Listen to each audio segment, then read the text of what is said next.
Yo, what's up, guys? Nate and Phillip back again with another episode of the PokeTalk podcast. PokeTalk podcast? Yeah. What's going on, man? And not too bad. We actually got that synced without any coordination. I'm impressed by that. I was gonna pause and just wait for you to be like, you still there? I wasn't sure if you were waiting me to fill it in, but that we can actually use that. Yeah, unscripted here, folks. But yeah. So no, I'm actually, honestly, I'm doing good. It's been a little bit hectic, couple weeks for the both of us. I just got back not even 24 hours ago from Northwest America, Seattle and Portland. I was able to participate in Go Fest. That was a whole lot of fun. Yeah. And flight got delayed. We were supposed to record yesterday. Ended up having to go straight to work today. Yeah, it's just been nonstop, it seems like. So. Yeah, it wears you out, and there's been a lot of flights canceled here lately, and you know all that travel, especially with connecting flights. Bet you're wore out, but yeah, it definitely was. Yeah, but we won't talk too much about that. But what was give us your number one memory over the weekend? Like, what was the best thing? So it's very difficult. So this has been one of the best vacations I've had in a long time, and the Go Fest was really, really fun. I had some issues with it, which, you know, in some comparisons to other years, won't get too involved into it. But one of my favorite things is rediscovering probably one of my favorite hobbies, and that's or passions, and that's photography. I kind of have a ebb and flow. Like, I go hard when I'm inspired, but then I'll kind of slow down when I lose that inspiration, and that happened basically in October 2020 when I went from photography to Pokemon. But we were out on, I can't even think of the name right now in Oregon, but we were able to see, I can't think of the name, but it's where they shot the scene in the Goonies where the ship comes out at the very end. That's where I was at, and I got some phenomenal shots, and I was taking pictures of Mount Rainier, Mount Hood, not the close-up photos that I wanted, that I hopefully I'm going to go back next year for. I'm going to be ready, man. I didn't have the memory space. I didn't bring my laptop. I had to do all these photos. And if you know a little about landscape photography or architecture, a lot of times you'll include what they call stacks, which is like multiple photos on top of each other to get a whole thing in focus and to add clarity and all that. Anyways, I did a lot of that, and sometimes I had to do that without a tripod because, well, sometimes I just can't carry the tripod everywhere, and I didn't think I was going to have it. But no, it was a blast, man. Yeah, it was sounds awesome. Pretty awesome. Yeah, for sure. Yeah, well, hopefully you can recover safely and get back to normal. It kind of sucks coming back from a vacation, but go straight into work. Yeah, it sucks. But yeah, for the news this week, we have about 3 topics. We want to talk about the new Halloween packs, the special delivery Charizard, and the new Beckett grading service, the new BGS. So they're kind of rebranding over there, and much needed. Yeah, we'll talk about that here soon. But what do you think of these Halloween booster packs? Booster. I actually really love it. We were just talking about this. What are things that Pokemon can do? And having special promotions was one of it. Obviously, it's not quite as novel as I was hoping, more selective, I guess you can say. I was hoping for a little bit more of that. But we'll be talking about that as well. But I love the attempt. They're trying in a notorious kid-focused holiday into that interest with Pokemon. They're trying to get kids interested in a holiday that kids absolutely love. Yeah, trying to get packs out there. I noticed this too, like they've seemed to, in the last couple of years, make a shift to like, you know, as before they would maybe do a limited promo or something like that would be worth a lot of money. Like, hence going back to 2016, like you mentioned the other day in our text, that was just such a golden era for promos because promos didn't get crazy prices. So I wonder if they'll ever go back to that. And, you know, we are seeing the special delivery Charizard here soon, but every promo they've done, like with the McDonald's and the Trick or Trade, or even the special sets like Celebrations and Go, they just seem to be like in a way where there's plenty available, and there's not going to be any worry of scalping. It's almost like, anti-scalping. These things are going to be sold in bundles of 40 packs, and the packs have 3 cards in them, and it's only going to be $15. So it's not going to be worth picking up. It's almost worth it to pick up one and like share it between like 3 or 4 people, because according to the PokeBeach article, they're going to have Zubat, Gengar, Mewtwo, Pumpkaboo, Mimikyu, and Poltergeist. So if that's all the cards and they're all reprints, which I think that's intentional as well, you're talking like anywhere from 2 to 4, maybe 5 or 6 packs tops to to get all 6. So I think that might be the direction they're going with this. They don't want people opening these for the entirety of the pack. So it's really interesting to see. And the logo is just like the Celebrations logo, a little Pikachu symbol, but it's in the form of like a pumpkin head with ears on it, essentially. So it's a cool logo. You all know how I feel about these logos, but this one's not too bad, I guess. No, this one kind of, it's not as obnoxious as the Celebrations one, in my opinion. The Pokemon Go one, I understand not liking it, but it wasn't like obnoxious. It was like, it's there, okay, whatever. The Celebrations was just, it was almost like, here it is, take it now. And I think this one's just darker too, and that's why it's like a dark orange, and it's on psychic cards, so you don't notice it as much. And to say the purple, I feel like it's kind of blending in a little bit with the actual card itself. Like it matches the theme, essentially. Yeah, it's not. I mean, the Mewtwo artwork's pretty cool. So is the Mimikyu one, but again, they are reprints. But the whole idea, I think, is just to get more kids and families interested into Pokemon. It is not to reinvent the wheel over here. It is not meant to have this amazing artwork for everybody to try to scout. That is not the intention here. And the fact that they're $40, or for $15 you get 40 packs, so you get 120 cards. I mean, that's a pretty good deal. I mean, I can't imagine. That's definitely meant to be passed around like a houses or what your trunk or treat or whatever. And I think it's a very cool and novel idea. It really is. Yeah. Yeah, it's pretty cool overall. And I hope they keep the set super small to where it's not even worth opening the full 40 packs. Like I said before we started, it'd be cool to open some. Maybe me and you can buy a bag and split it or something. Yeah, I kind of, the pack work, I'm not going to lie, the pack works kind of cool. It's like this cute little Gengar and Pikachu.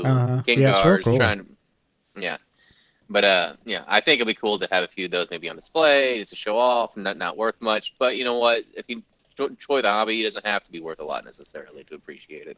Yeah, every pack I open, or if I buy like an ETB, I'll keep a couple packs of my favorite artworks. I kept 2 like celebration packs out of a UPC I opened, just because, it's cool just to have a couple packs to look at for down the road. It'd be cool looking back and hold an actual pack.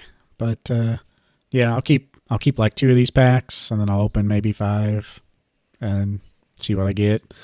Other than that, I don't care to collect any more. But, I'll probably buy just one whole thing, honestly, because it's so cheap. I might as well just buy one. Yeah. And we get a lot of kids in our neighborhood, so it'd be cool to have them pick. I feel bad, like, almost giving them the cards. Yeah, I guess they like Pokemon, but, I'm sure a lot of people are going to be handing these out. So it's like, well, yeah. It's like, you get a pack and then maybe like one piece of candy as well. Well, you got to do your job in ensuring interest for that next generation, Nathan. Yeah. Yeah, I'll definitely be handing some out. We get more than 40 kids, though, so I don't want to buy more than one bag, so maybe I'll... Go based off of on outfits, on costumes. If it's a kid that hasn't tried and they're like on their last leg and like the last Halloween, and don't give Yeah. them one or something like that. But you're gonna have to make that judgment call. Yeah, for sure. All right. Well, the next piece of news, I guess that's kind of old news, and I'm sure you guys seen it plastered all over, but just want to hit it a little quick here. It Hmm. is the famous special delivery Charizard. It is actually a thing, 100% confirmed. Pokemon Center launched a registration page where you can submit your name, address, and receive a one time code.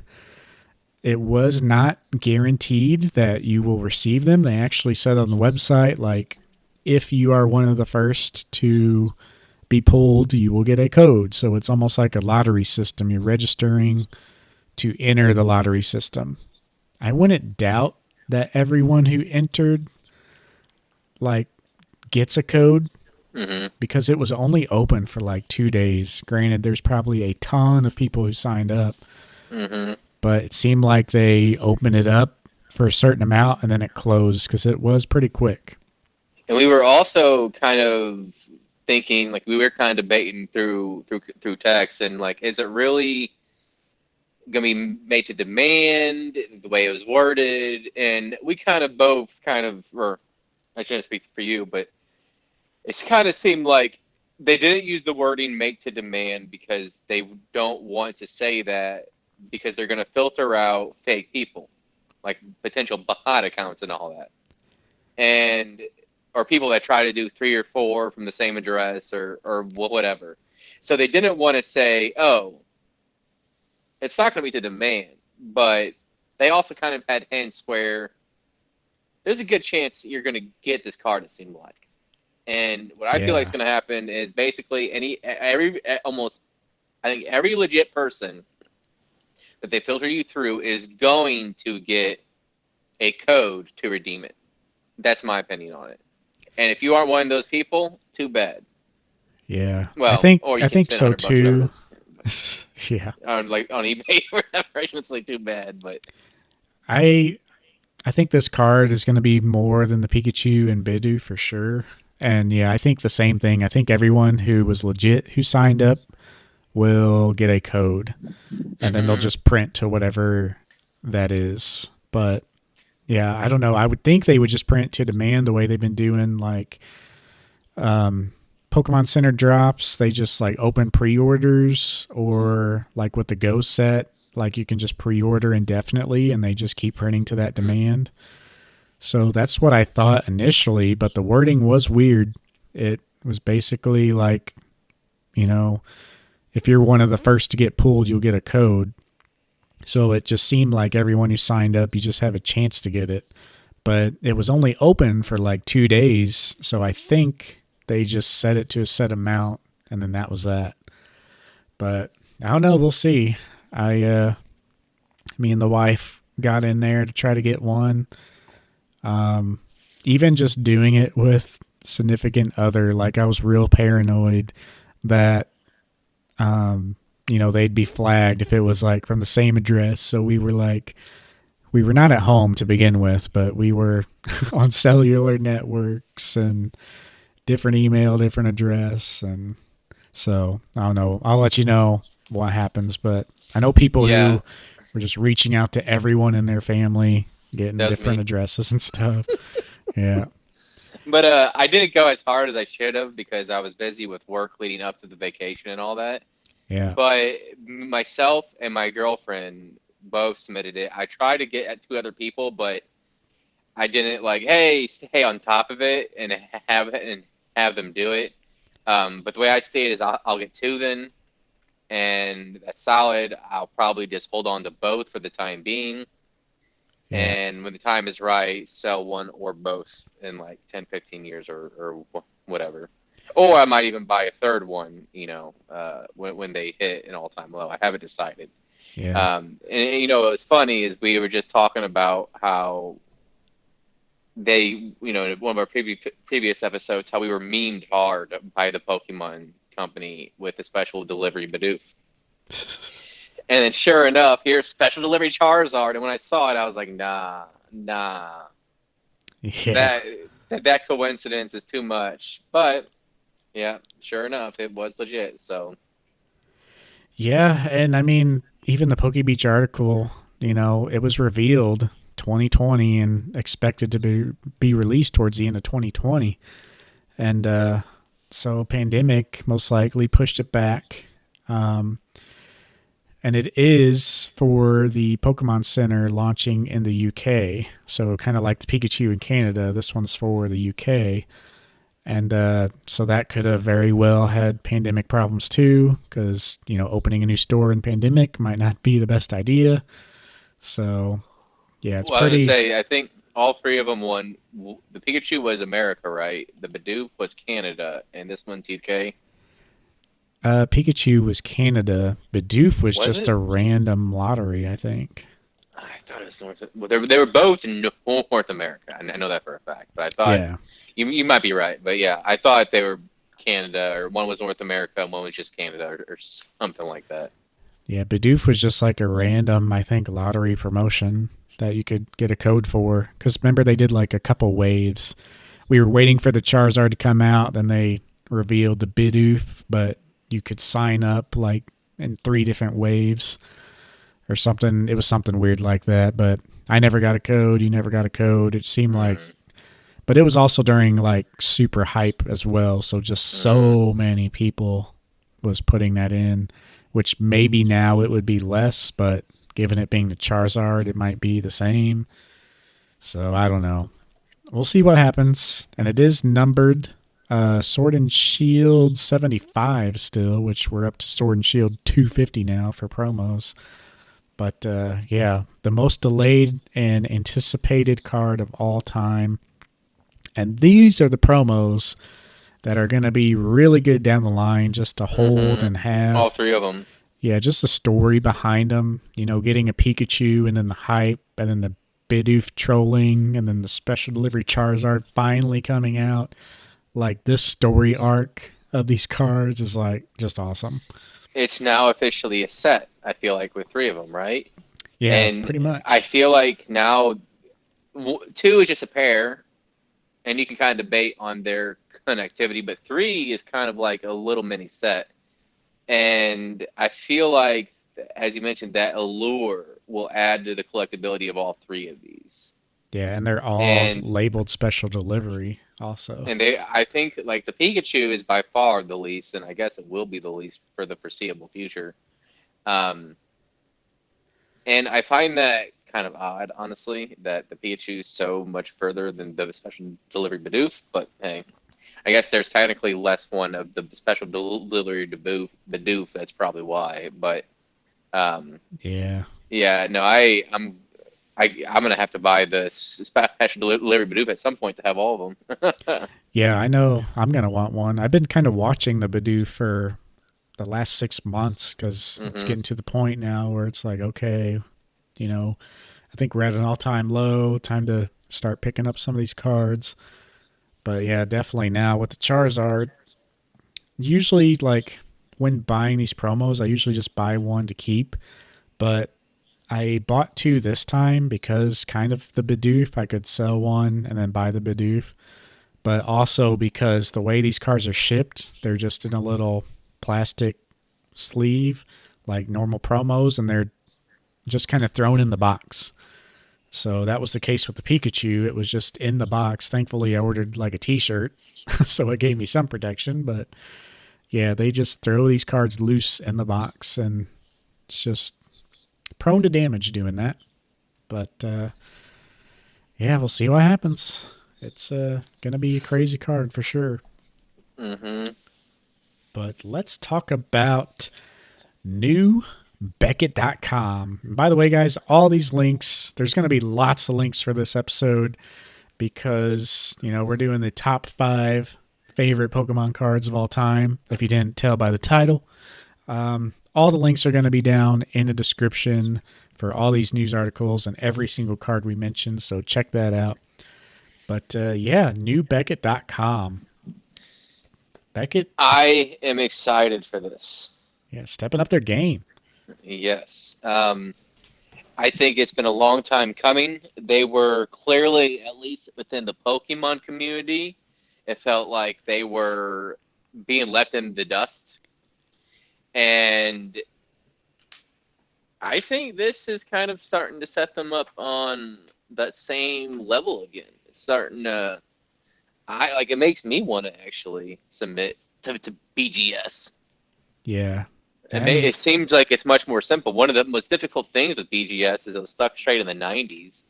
yeah. How And you the had to like submitting ride out every, process and yeah. everything was just a pain and just felt like you were going to 1995. And You had to write out everything, and it's like if you got big orders, it's like I don't want to do this. yeah. So they did reveal a new, what appears to be a new case. Now, if you go to the link in the description, new.beckett.com, very front and center, they show a messy soccer card with the new logo, which is just a B and a star. And then the label itself looks pretty similar, has the subgrades and still, normal there. But it appears to have a black background. Now, I don't know if that is just because of the picture they chose or if they chose to have a background there. But it appears like the whole slab is going to be black background. And if that's the case, I mean, these are going to look really slick. If it's the clear background, like the current case is, the B is going to stand out a little more than the current logo, which I do like. Because, yeah, that was one of my biggest complaints with Beckett. I don't like how it's not symmetrical. The label is like 80% of the top, and then you have a clear logo. I don't own any Beckett cards. They don't really appeal to me, but they've always been struggling as far as the Pokemon category. But this look is a pretty fresh look. And with this, they revealed a couple other things in the works. They talk about Beckett grading. This is all in that same spot. Beckett Collect, which is their all-in-one intelligent platform for card collectors. You can get sales data, manage and analyze your collection, so it looks like you can put your cards in and track the value over time. Really similar to like PSA set registry style, Yeah, and it's kind of a mix between that and like sports card investor app, where they have like their market movers and stuff like that. yeah. You got a marketplace. It looks like too. Yeah. If you scroll down though, where it talks about the Beckett Vault, there's another card there, which is a Kevin Durant signature.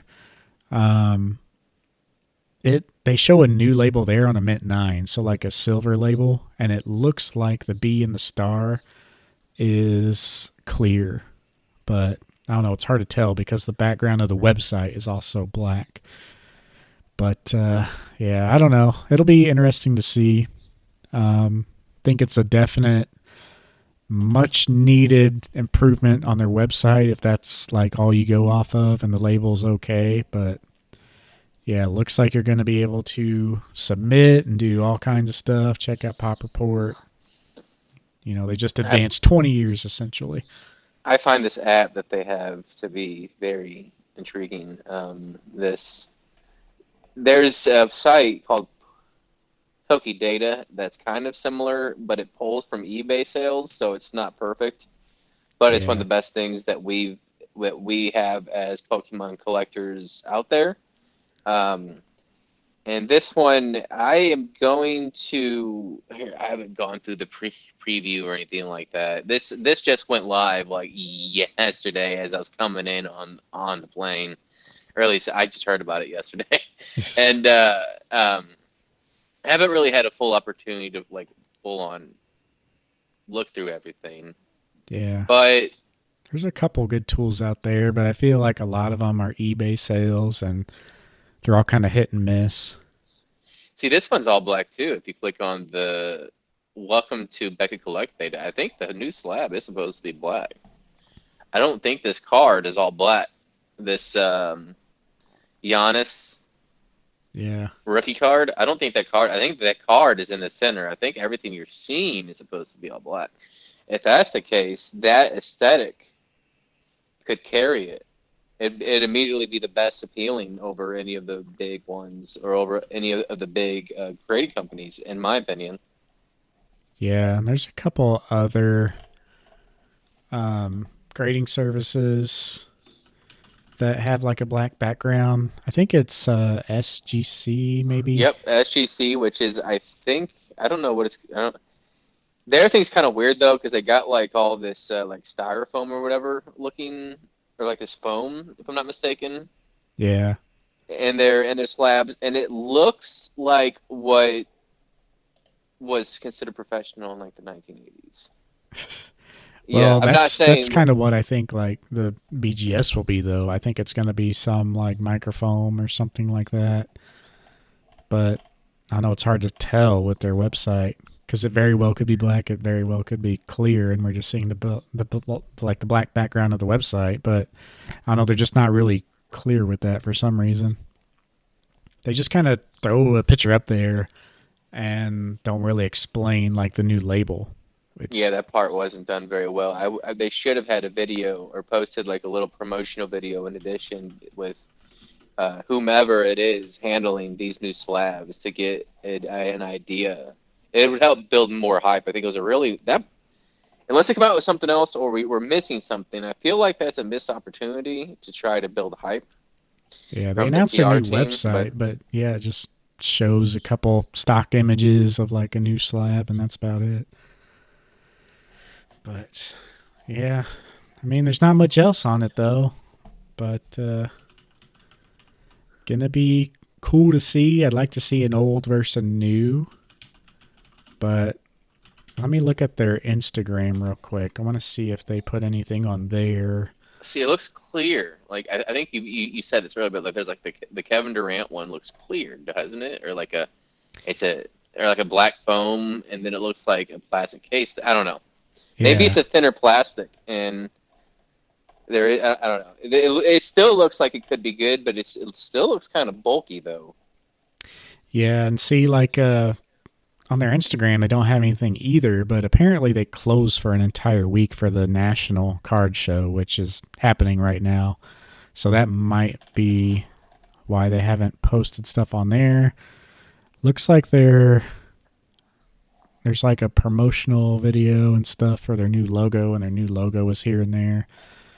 But it looks like yesterday and today they posted some photos of their booth at the National, and they have a Michael Jordan card, and they literally have a arrow pointed to it. It says "Not our new slab." So but it does have the logo there. So I don't know what's going on with that. So I guess we'll just have it to says, contrary to await. popular belief, we did not debut our new slabs yet. So much more to come.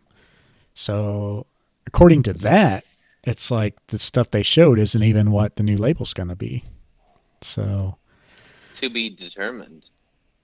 yeah. And then on their next post, where it says National Day number 2, they pointed an arrow to the same Jordan with the supposed new logo. It says Slapgate.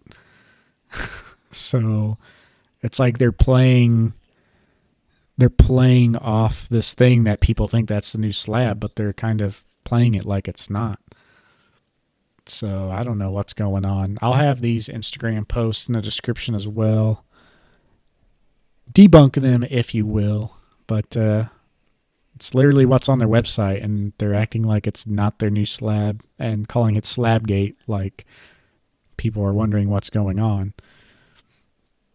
But yeah, it's like, why not have this ready for national? Why not be more clear and like, here's our new slab? Like, be the perfect time to do it. I don't know. We'll see in what's happening here soon, I'm sure. Yeah, I'm sure next week we'll hear more. So Yeah. But one last thing I was going to say, it does have a little gap for the corners of the cards there, so it shows the corners of the card a lot better. So, yeah, that's going to be a good thing to see, especially for sharp corners on sports cards and all that. But enough talk about that. Let's go ahead and jump into the main topic. So, for the main topic, this is our top 5 cards in Pokemon. Now, Phillip, might be a little different but mine is based on personal experience and artwork combined. Essentially, all factors go into my choices as my ultimate top five. I know we kind of talked about this a little bit, but I could make the same list that you were saying. I could make a top five artwork. I could make a top five personal connection. I could make a top five experience in the hobby. But this is just my overall overreaching top five. And we do have honorable mentions as well. But is I that would kind of how you did say, yours too, though? yeah, the first couple, well, depends on how you want it.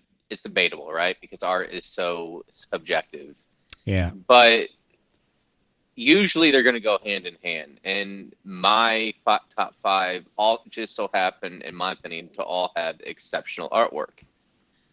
And now there are ones I will say there are better artworks I believe than the five I chose in the Pokemon Go or not Pokemon Go, the Pokemon TCG. So Now these are experience like weighs more than artwork for you. not necessarily. I do have some that primarily have better artwork in my opinion, but how some make it into my top five is it can't help but tap into the core of my connection Yeah. and passion. So that obviously there's a lot of correlation with like personal connection, but not all of them. I would say it's about half and half. Honestly, See, mine's mostly artwork because like I just get attached to those cards and like hmm just loving the artwork. Like that's what I look at these cards to be is like mostly artwork now, and they just so happen to be like a card game and you know an IP that I'm passionate about. So most of mine probably like 80% is like artwork based on four of my okay. cards. There is one card that I picked that it's essentially probably 60% not artwork. So it means a lot to me in that sense that this would not be in my top five if it wasn't for the story behind it. So yeah, that's actually my number four, I believe, which we'll talk about. But yeah, mostly artwork for me because I get like really like attached to like good art and like I want to chase it and I want to own it and then I never want to get rid of it. But there's some connection to a lot of these. That's a little deeper than that. Yeah, see, I think it's interesting because some of the best artwork can't be broken down by one card. And what I mean by that is there are some cards that really work better as a set. Basically, it's greater than the sum of its parts. Yeah. And we'll talk a little bit more about the honorable mentions and maybe even a later episode. But one of the sets in particular, or it's three sets, and that's the vending series set one through three, the red, green, and what is it? Yellow. Is that what it is in the Japanese? Like it's not it's not vending series. Anyways, Yeah. Think so. it's like red, green, and or something. Red, green, and blue, maybe, or They're green, yellow. blue, I But think. it is blue, yeah. Um, Not 100% sure, now, but yeah, I know what you're talking about. It's yeah, been a but while since I those looked at those. I can never like. I just remember they have great cards in the set, and I just call them vending series one, two, and three. It's easier to remember than colors. It's less tangible. Uh, but anyways, those are some of the ones that make up my honorable mentions. Is the vending series set, and that has some of the best artwork in the entire series.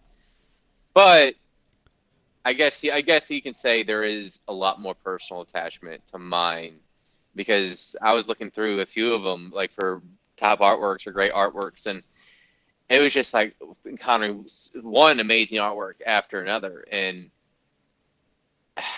Yeah, it's hard to pick. The vending series is really great. well, yeah, and I was just talking about like for example, more specialty cards, not. sets, but Yeah. like unique Japanese promos or whatever. And there's a lot of good ones, but it's got to be compelling. It's got to have a story to it, and I got to have this personal connection to it, I guess, to have it to be in my core top five. Yeah. I was just, while you were talking there, I was looking at the illustrators for all my cards. I don't have, like, in my top five, every card is a different illustrator, which is interesting, especially because I'm reliant mostly on artwork. But another thing that's interesting, out of my top 10, there's only doubles of two artists. So it's pretty weird that that happened. Like, a lot of my favorite artworks are like not even, just mostly one person. But yeah, I guess we should hop on in though, talk about For honorable sure. mentions. So I guess we'll Yeah, just do kind you of want go to? like back and forth, and Okay, then yeah. yeah, So one of mine is the Team Rocket, Giovanni Scheme. the promo card. Yep, that one, and it's kind of like that one and the Here Comes Team Rocket, uh, from the Team Rocket promo set. Yeah, The those are what was it? really expensive, but yeah, they are really nice Yeah, cards. the Team Rocket special case, that was available, I think, in Tokyo Pokemon Center, and apparently only like 20 people got it because the card's worth like $10,000 or something like that. The I Giovanni forgot how event. many of those were made, but yeah, it sure seems like it. Because yeah, those are. I remember when that whole case was like, I think it was pretty expensive from the get go, but I remember them like being $500 or something, and then they went to 1,000, and a lot of people were just thinking they were crazy, and now yeah, both those cards are, at least I'd say they're up there with like the 20th anniversary and Mario cards. That was just such a golden age of promos, and all those promos that were like that, super unique or special promos, are at least 2 to 3,000, and most tipping above that, especially for PSA 10. But yeah, those are really good. What I love in particular about this card is, I mean, obviously Giovanni, right? And everything. He's the top dog, bad guy, to many Pokemon fans. But what gets me in this card is the use of lighting Yeah, with both the Persian and Giovanni. So some of y'all might be familiar with Orson Welles and some of his portfolio with his own self portraits and what have you. Well, anyways, one of, I believe it's him as Citizen Kane, Orson Welles as Citizen Kane. The compelling imposingness that Orson Welles has in that shot is very similar to this shot of Giovanni. This yeah, pure, almost like this murderous glare, and I don't think that was intentional necessarily, but it reminds me of it a lot of uh, Orson Welles. But yeah. Both yeah, are really good artworks. I like the Here Comes Team Rocket more. Um, they almost have like an overly anime art to them. It almost looks like the comic book or the manga art. It's like, I don't know. You just have to see the card. You have to check the description, but like it's like the eyebrows kind of come off their face a little bit. Just more kind of toony look. It's yeah. almost like they took Team Rocket and threw him in the Toon World from Yu-Gi-Oh. Just made him even more a little toony. But that card is really well centered as well. It's got Team Rocket and Meowth on there. I don't really care for the Giovanni as much because of the Persian. Like, it's a really odd pose for the Persian. You're looking at its butt crack if you look behind the text of the card. But the Giovanni pose is like where it's at. Like, I think they did a great job regardless. It's just my weird symmetry in cards and how the Persian's positioned. But overall, really good cards and almost a must have set for the Japanese promo collectors if you're looking for exclusive promos. They're right up there with the best. Yeah, they're pricey though, Yep. but My first honorable mention is a normal hollow card, which I have a few of these. So they didn't quite make the cut, but for my top five. But my first one is a light Arcanine from the Neo Destiny series. And it's a really weird pose. I almost surprised myself because I'm like so symmetry based with the artworks that I like. But this one's really well centered and it's like a weird, unique Arcanine. And Arcanine is one of my favorite Pokemon of all time. So, yeah, that's the light Arcanine. It's also got roses in the background, which is pretty cool. And it was like the first card for me as a kid that like opened my eyes to what things could be. I'm like, oh, this Arcanine's weird and it's a light Arcanine. Like, what's that mean? So, really cool card, cool hollow overall, but nothing super crazy as far as like a story for me. yeah, that one I do like that Arcanine. It's very whimsical. There's no other way to phrase it. Very whimsical and a very happy dog. Yeah. That's another But reason no, too. Like you think Arcanine being big baddie, but then here he is going, "Hello," like trawling through the roses. yeah, that's exactly that's a pretty good way of putting it, honestly. So But yeah, it just yeah. always kind of stood out to me. I don't know why, but yeah, what's your next one? Let's see. I think the next one on my list is the Dark Slow King and Dark Slow Bro from Neo Destiny. Nice. Yeah, these are, I don't know, this one kind of operates with duality in some ways, and they, in terms of aesthetic and terminology, everything, just the way the Dark Slow King is to this menacing, like, sort of look on his face to having that very whimsical, oh, I'm smelling flowers in a flower garden in a prairie. It's just, it's almost comical, the the, juxtaposition you have between the two. the It's, vast contrast. yeah, yeah. I these two are, I'm a big fan. I actually went for going for the Kamiya collection. I know I mentioned this before, but I had to get these in first edition and near mint, and I bought a couple in unlimited because why not? Yeah, yeah. It is interesting. Like I didn't, put two and two together. How they went light and then dark. Hmm. So it's just yin and yang. Yeah, and the fact that they're both Kamiya, like I didn't even before I knew who Kamiya was, I've liked these two cards. I'm like, those cards are so cool. And Yeah. I found out they're both done the same artist and they look similar. And like I was like, of course they do. Yeah, those are But pretty good ones. yeah, there's definitely some of my favorite. They're one of the first ones that came to mind.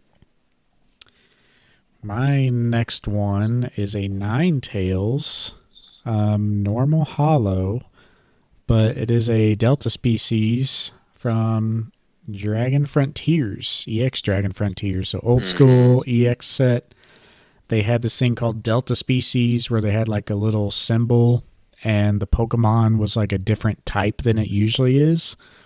So this Ninetales, which is normally a fire type, is a psychic type.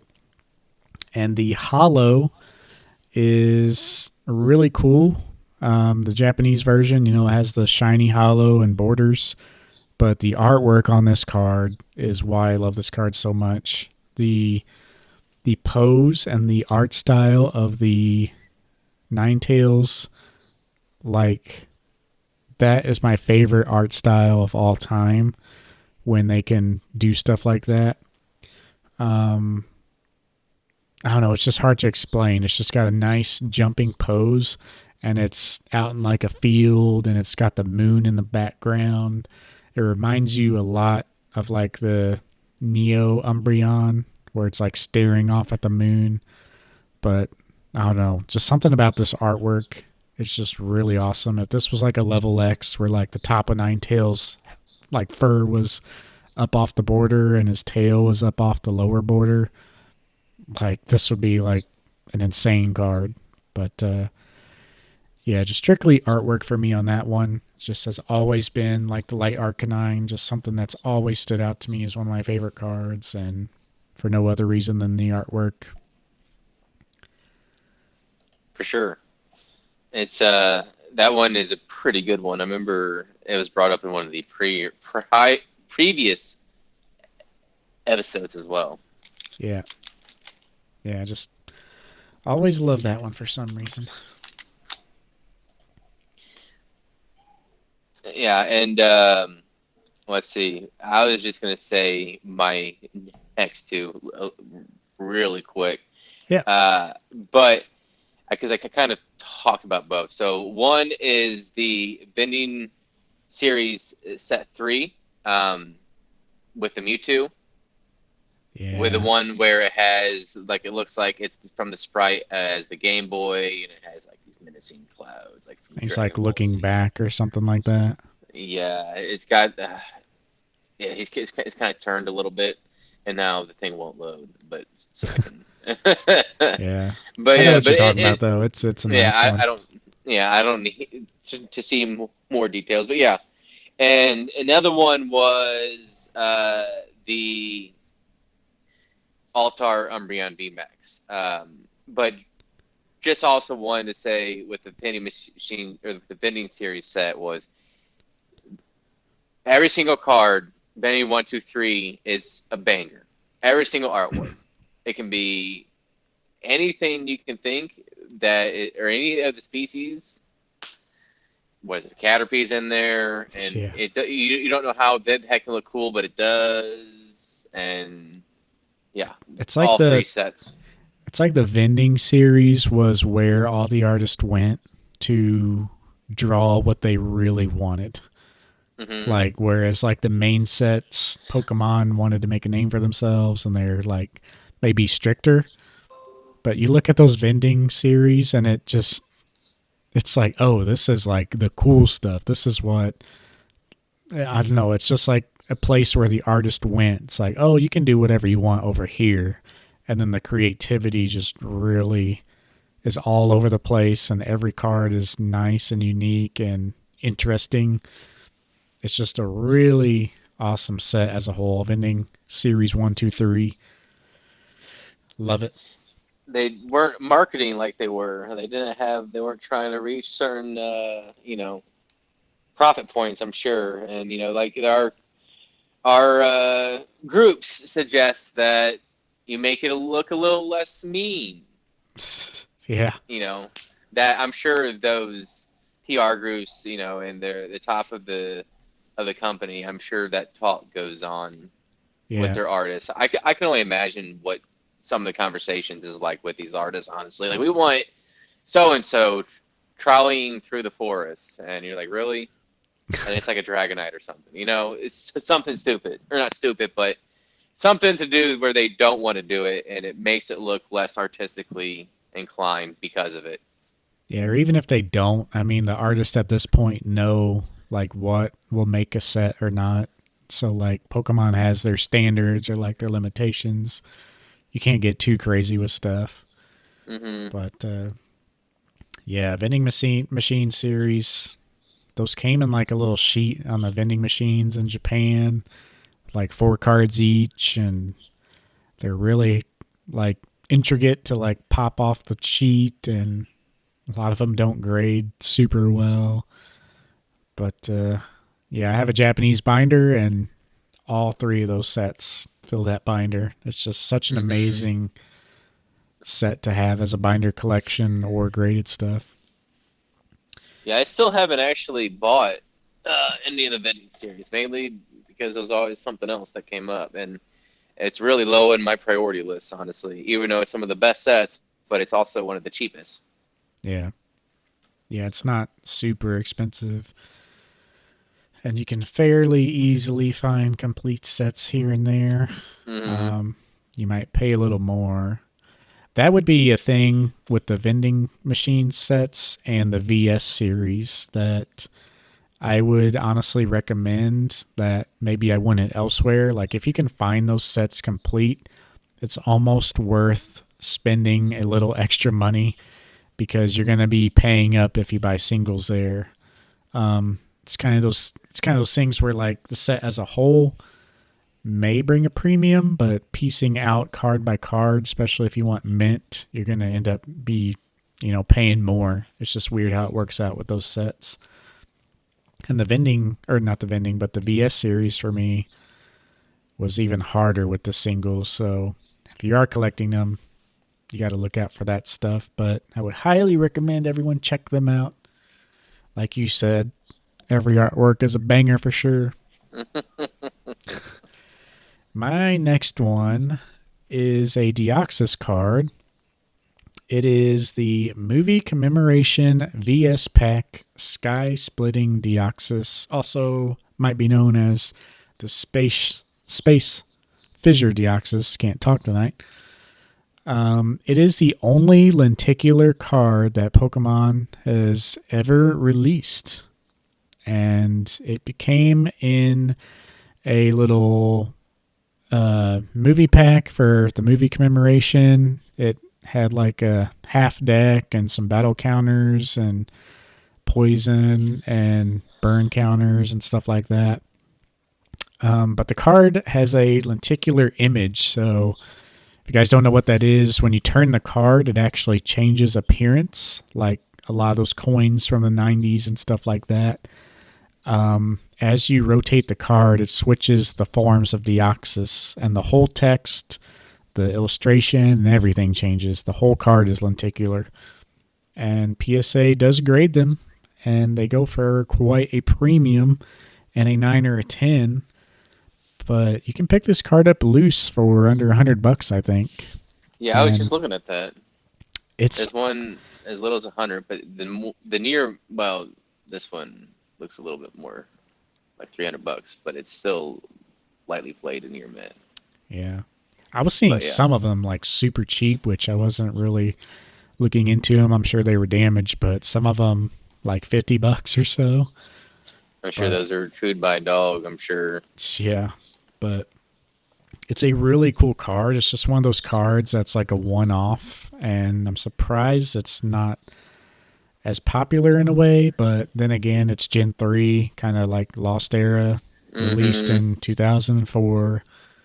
So, and it was exclusively on Pokemon Center stores in Japan, and then later on sent a little bit, out there. But yeah, it's a really interesting card. It's just amazing to see. It's one of those where it's like you have to see it in person to really get the full effect. And it is like a good lenticular card. It's not like a kind of crappy image or anything. But I have one in a 9, and I don't think I'll be selling it. Not anytime soon. Nope, not gonna be selling it. I don't think at all for a long time. It's just one of those that I want to stow away in the personal collection. Yeah, I'm looking at a few right now. They're definitely. You showed me that one in person, and yeah, those are definitely pretty cool for sure. And the card is pretty. It's pretty hefty and thick because it's essentially a small layer of plastic for that lenticular. So it's one of those that probably gets dinged up easier. I was worried about grading it because I didn't know how they graded those cards since being a unique card. But yeah, I was happy with the 9. I really didn't see anything wrong with it. But then again, you're looking at, a lenticular card. It's kind of hard to evaluate the front for sure. And I'm sure they look at the grooves of the hollow and all that crap too. Hmm. Yeah. But you have any more on your honorable mentions? Yeah, I kind of touched up on it earlier, but I have the Umbreon Alt-Art VMAX. Yeah. That one is probably going to be the most recent card, and that one will always, I think, be one of my favorites. And I know I mentioned it quite a bit, but And that's the new Eevee Heroes Evolving Skies one. Yeah, yeah. Yeah, the Eh, supposed Moonbryon.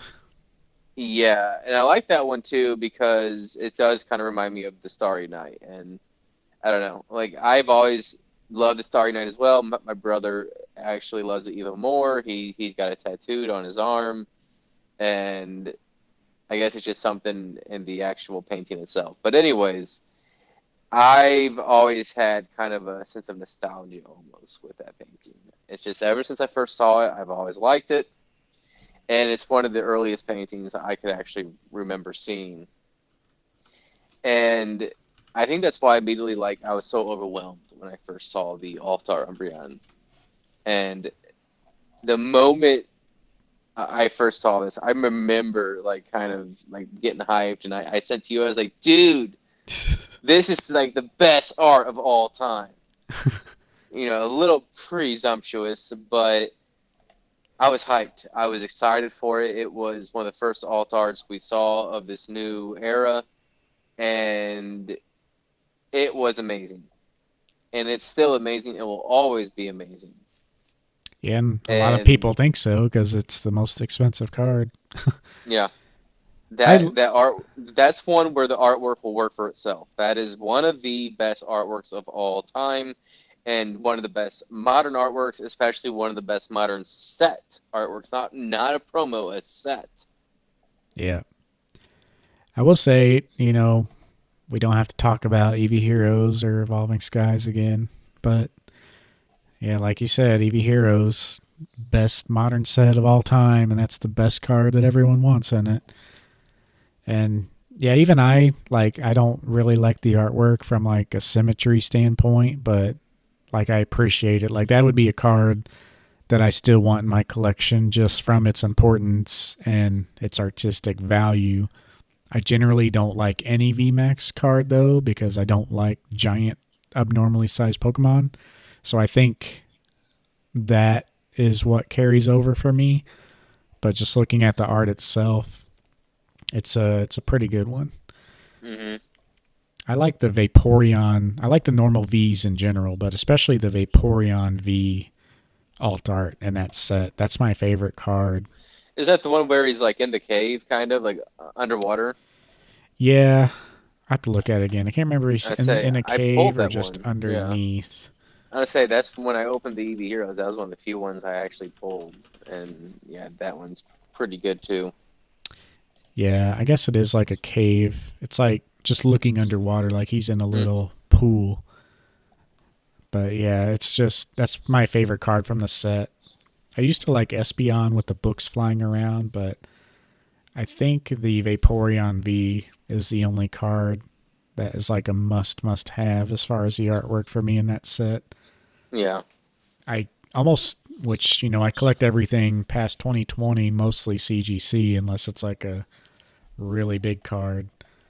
So like this one, I would buy in like CGC 9.5 for my collection, and I bet. Well, I know this card just looks amazing in a CGC case, being all blue. But not to take away from the Umbreon, though, I definitely understand the hype with the Umbreon, and it's a winner for sure. See, the thing is, it's like the VMAX doesn't really take away from me too much. I understand not liking it, I do, but I think in this way, it doesn't really matter. I mean, this is just my personal opinion, of course, but Yeah, I don't think that really matters. I feel like it. I don't even think about it being. I mean, it is huge, right? But I just see it as the way he's reaching out to the stars. Like, wish to touch upon a sky or to touch upon a star, or whatever. But yeah, no, it's kind of that same sentiment that we all have towards the cosmos, isn't it? You wonder what's beyond, what happened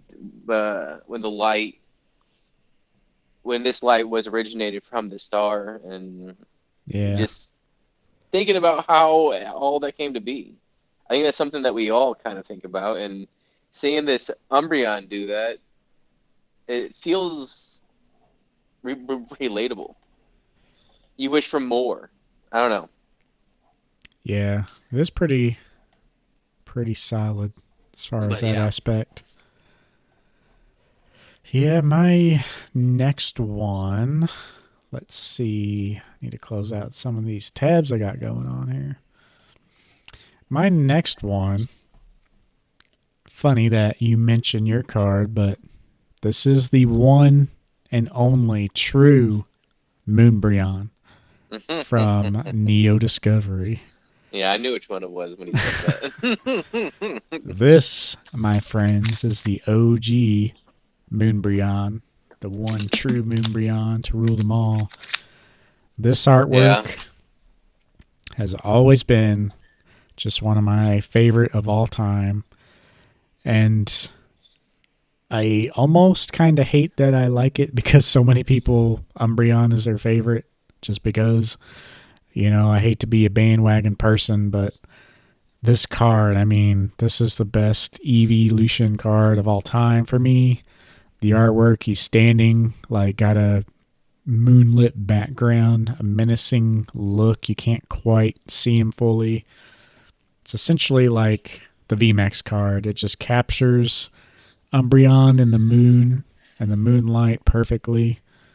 And yeah, really hard to beat this card for me. I have this card in a 9, and the hollow pattern on mine is like just insane. Like, it's a card I got back that I was intending to sell, but I have been holding on to it, through probably 3 sales of my collection where I just can't let it go. It just looks so amazing, just the hollow and the way it looks. And my card like got a 9 because of like one white ding on the back. So it's a really clean looking 9. And I think it'll be in my PC forever. Mm-hmm. And then the Maybe. moonlight, the way. No, this one's for sure. The way the moon and. Like, it's hard to describe unless you see one in person. That's a really minty copy. But when you turn this card at a certain angle, the moon and the moonlight are almost like it's not like fog, but it's like almost like a glow behind Umbreon. And the rest of the card, the dark parts, show the hollow more. I have a couple of videos on my Instagram you can maybe check out that kind of capture it, but it's just the way the artwork is with the light of the moon and then the dark background. The hollow really pops and contrasts each other well. But yeah, that's just one of my favorites of all time right there. Yeah, it's pretty cool. I remember the first time you showed me, and I was like, "This is a cool one," because Umbreon is one of my favorites as well. Yeah. What you got for your next one? Well, it goes to my top five at that point. Okay. I just got one more then. It's just real quick one on this one, which I think is kind of featured in your top 5. But it's the Mimikyu Scream card from the Muk Scream promo set. Japan had a Muk expedition where they showed like the artwork and kind of did a Pokemon collaboration, and they had a Mimikyu, Pikachu, Rowlet, Psyduck, and Eevee. Just a really cool set of cards. This is just strictly artwork. They fit into that category of like epic Sun and Moon promos where it was just such a great time for promos.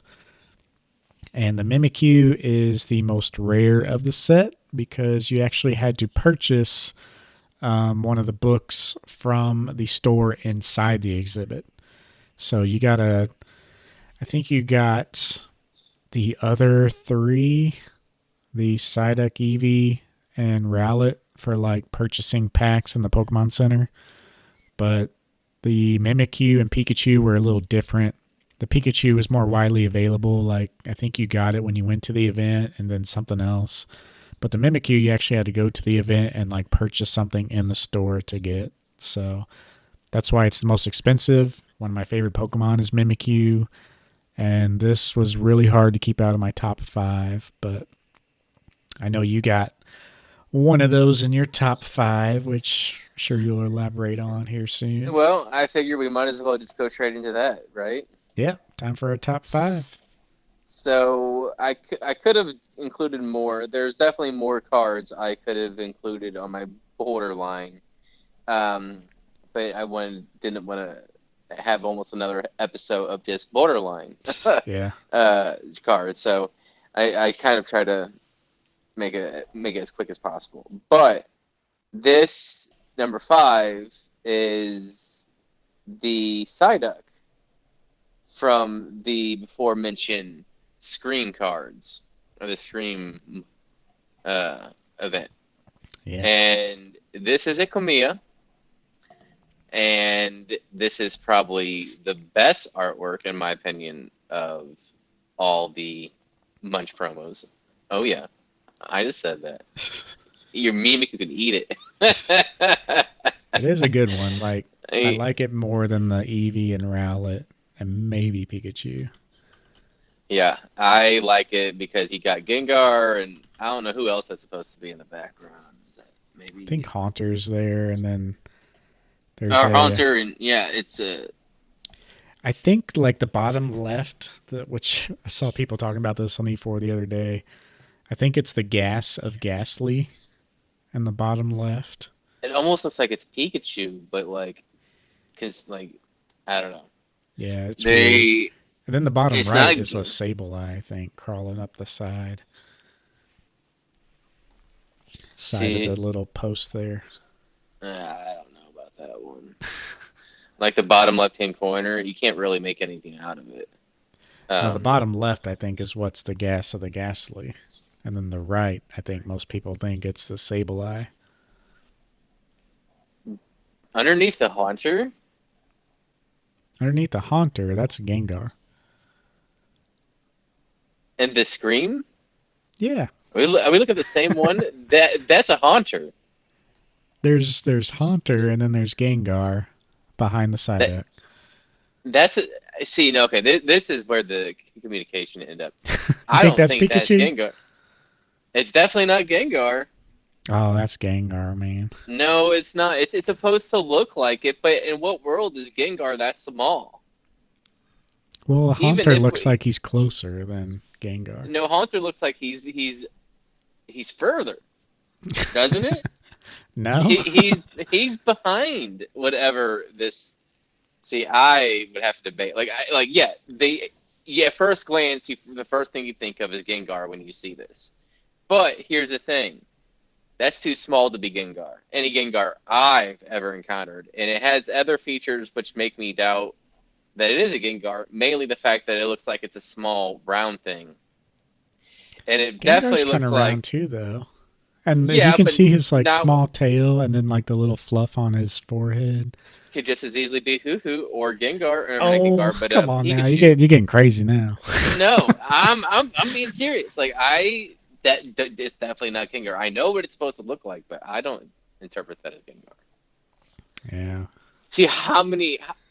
Can your Mimikyu have a philosophical discussion and debate on what each Pokemon is in the background? I don't think so. All right, let me look. Because, it's set up in a way where, like, I don't know, they all have their respective Pokemon in the back. And Psyduck is kind of important in that way because he's the one who starts it. So, I think, which I think I know, that Psyduck has, like, Haunter, Gengar, and then the very corner of Ghastly on the left side. Well, we'll say that it's not Gengar for Hoo-Hoo. I don't know. Like, it does not look like Gengar. Gengar needs to be larger, or Haunter needed to be smaller to make that perception. Because I got S.M. Pratt's video where he shows like a nice close up. But I don't know. Then you got Psyduck in the back of Eevee though.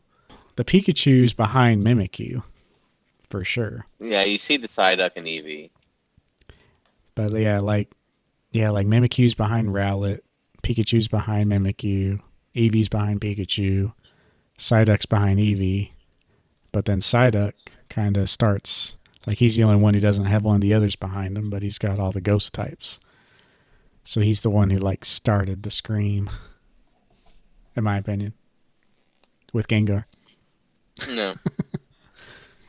But The only way that this is ever gonna like for me to ever fully believe that it's Gengar is if Komiya says himself. himself that it is Gengar. I will not believe that it's Gengar until there's that confirmation. Yeah, I But guess that's the only true way to know. Does it say anything but on the Bulbapedia? no, nothing like that here. I don't think so. Let's see. It just says it's part of the release of the Munch exhibition, one of the ones that was available in the 3 cards. Look at that trivia section though. Oh, yeah. But that's not gonna be himself though. But No, it isn't. The Bulbapedia is written by, I'm pretty sure, fellow uh, Pokemon enthusiasts. well, we'll So leave it. We'll leave it for the people to decide. I have a very, very opinionated response to that sentence. You are smoking though. If you think it's a hoot hoot. I think it looks more like a hoo hoo than it does a Gengar. Oh, you're full of it. I'll say that one. All right. Well, my number 5.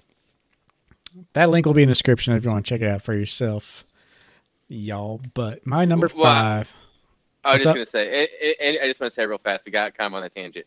Anyways, I think this is one of Kamiya's best artworks of all time, and I think it is one of the crown jewels of his portfolio. And it just adds to the mystique of the whole entire painting and all the other promos and the whole entire promo itself. Yeah, I just wanted to say Yeah, that real fast. it is a really good card. All those cards are great cards, and for sure must-haves once again for promos. My next card, there's not really much to talk about. It's just one of those cards that have always had an impression on me that just really stuck. But it was also like a super unique card that you don't see all the time. And it is the McDonald's promo from the McDonald's original minimum pack. And these packs, I think they came with 6 cards, and there was one holo foil in each pack. And there's only 3 Pokemon for each type in the set: 3 grass, fire, water, electric, psychic, and fighting, and then each energy card.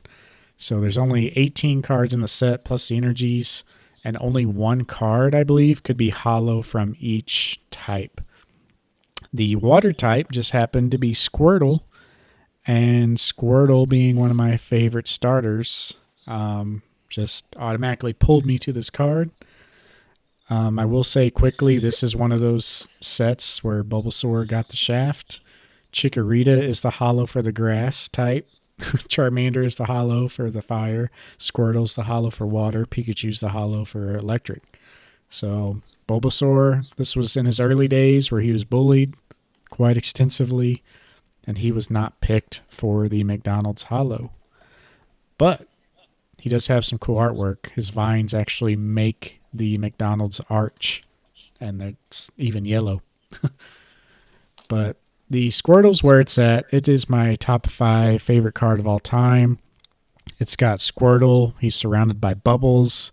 He's laying on a bubble, very relaxed posed.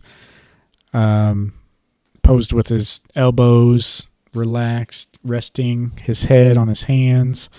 And he's got a very toony artwork. Just like we mentioned about that Here Comes Team Rocket. Just an overly toony artwork, and he's blowing a bubble with some bubble gum. And just being a holo card, it just, I don't know, just everything about this card looks really awesome. It's always super well received from people who see this card. And it's just one of those, not so known cards that just really stand out to me. And this is given this. Well, I understand this was like 20 years ago, so even 20 years, McDonald's had better promos even in America. But man, just the quality of these promos. Like you look at them, like you chose Squirtle as the one you like most, and that one is very, very good. But Charmander is, I think, in that same tier. Yeah, he's got like a unique art style too, like almost Yeah, jumping. yeah. There, that whole set's good. I was meaning to like collect these as well. Even the Chikorita is unique. Yeah, Chikorita's a little odd. It's got like It is. It's like like a a constellation. yeah ancient text or constellation type artwork, and the Bulbasaur's cool. It's got like the McDonald's arches as its vines, but it's got a really ugly plain background. Like I don't know why they chose that compared to the other cards. Yeah, that one's definitely has unique artwork and is pretty good for sure. Slowpoke is the hollow for the psychic types, and I think Larvitar is the hollow for the fighting. Larvitar is a really cool hollow in that set. It's like munching on some stuff. Man, that's not. I'm looking at it now. That is not an expensive. That is not a cheap set to own. Looks like just like scrolling through real fast. I mean, without typing each one individually, everyone's $20 off the bat. Yeah. I actually have that whole hollow set coming back in our submission that's long lost. Yeah, But better. I mean, yeah. What is this at? Day 1000. yeah, pretty much. But yeah, all those hollows are good. I'm definitely keeping the Squirtle. I might sell the others because the Squirtle is just where it's at. But I do like the Larvitar a lot too. Yeah, I mean, at this point, I mean, who knows? Maybe we'll get it in time for Christmas at this point. I think they all got nines too. Like those are the ones I got upcharged a little bit for. And they're pretty pricey in a nine, so it'll be Yeah, worth selling. I would love to get them, but I would not be buying. I'll be buying them in based on the price of this. I'll be pretty much buying them in used condition. You know what else I got Or coming? I got yeah, you got the Kamiya Psyduck. I got that That Scream Psyduck coming back. that one would take precedence. That's a part of the core collection, so Yeah, still maybe we haven't could do gotten a it. trade or something. That's kind of what I was thinking. Yeah, if it comes back at 10, I kind of doubt it.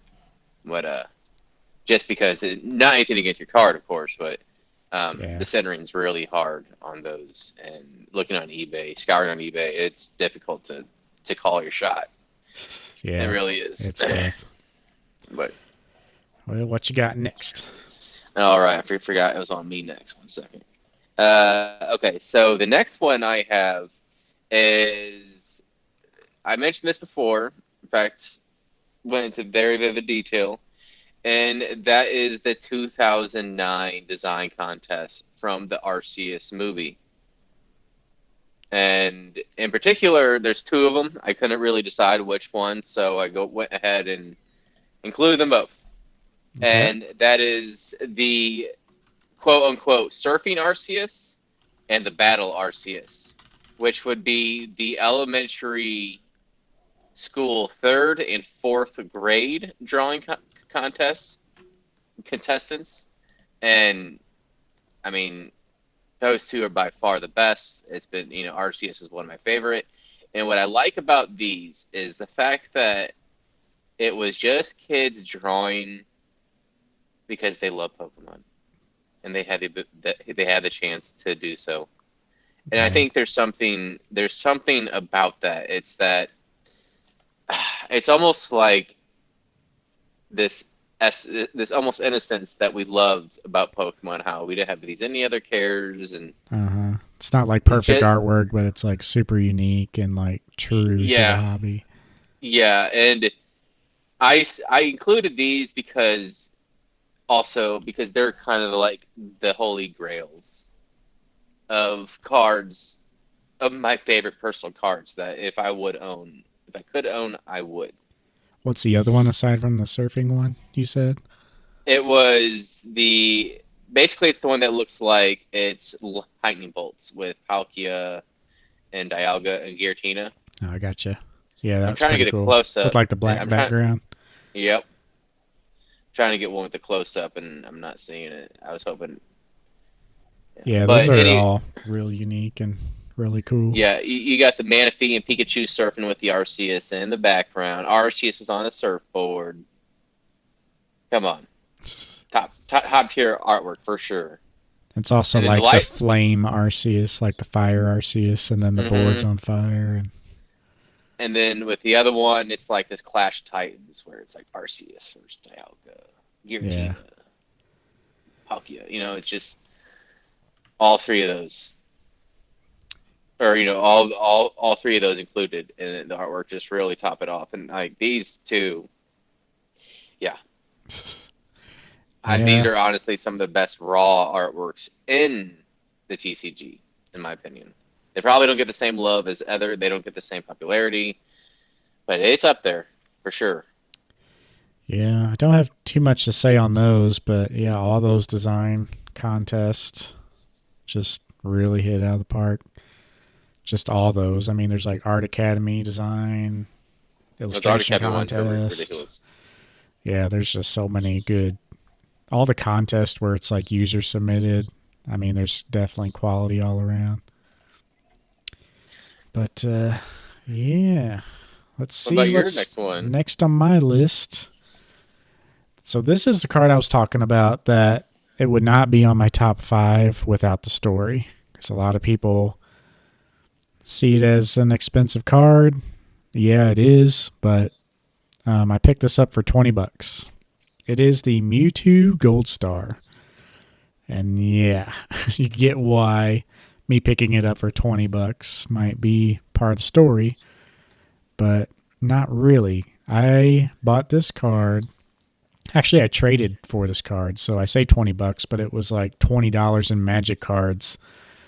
It was when I was in high school, going over to a friend's house who had his own place, and like all the kids around the neighborhood would go to his house and we would play Magic like at least one night a week for a very long time in his kitchen. And I remember another friend who didn't play with us too much came along, and he said he had some Pokemon cards. And I was like, oh, yeah, I kind of dabble in Pokemon, and, I kind of collect. This is like when I was building my original Base Jungle Fossil set, probably in 2007-ish, like the very beginning when I was getting back in. And he brought these cards over. He had this Mewtwo card, and the majority of his cards I knew about. Some EX eras, like, oh yeah, that's an EX era holo. But he had this Mewtwo card sitting in a binder, and I noticed the Mewtwo artwork was popping out of the border. I was really intrigued by that. I knew nothing about Gold Star cards, just pure instinct. I saw this card and was like, something is special about this card. And I was like, I kind of want that card. It's a cool Mewtwo. It's hollow. I know it's like a special card. What do you want for it? And he was getting into Magic at the time. And it was legitly priced like a $30, $40 card maybe. And he wanted some Magic cards, so we just worked out a trade. He really didn't care about his Pokemon cards. That's why he brought them over, because it was just cards he had from when he was a kid. So he was essentially like going to give me this whole binder for like stupid cheap, but I was like, oh, I'll trade you some stuff, and because he was getting into Magic and all that. So yeah, that's kind of the story of the Mewtwo. But down the road, that moment in time, looking back, like that was the moment that really got me thinking outside the box with Pokemon. I was just trying to collect Base Jungle Fossil. I didn't really care about EX cards, but that started a dive into the Gold Star cards. And out of everything that I collect, if you don't count anything WotC, like Gold Star cards is like my favorite subset of all time. And I actually was hunting Gold Stars like really early in my collecting. So that was, I was thankful for that. And this is a time when like the Gold Star Charizard was like $25, which I also shared on my Instagram. So this led to like many purchases that were like key for me back in the day, like knowing these cards exist when like no one else was really looking for them. So especially today with the worth of all those cards, looking back, like Mewtwo was what started that. and I still have that card today. It's still not graded. Still just sitting in my collection as a raw card, and one of my favorites for that, for sure.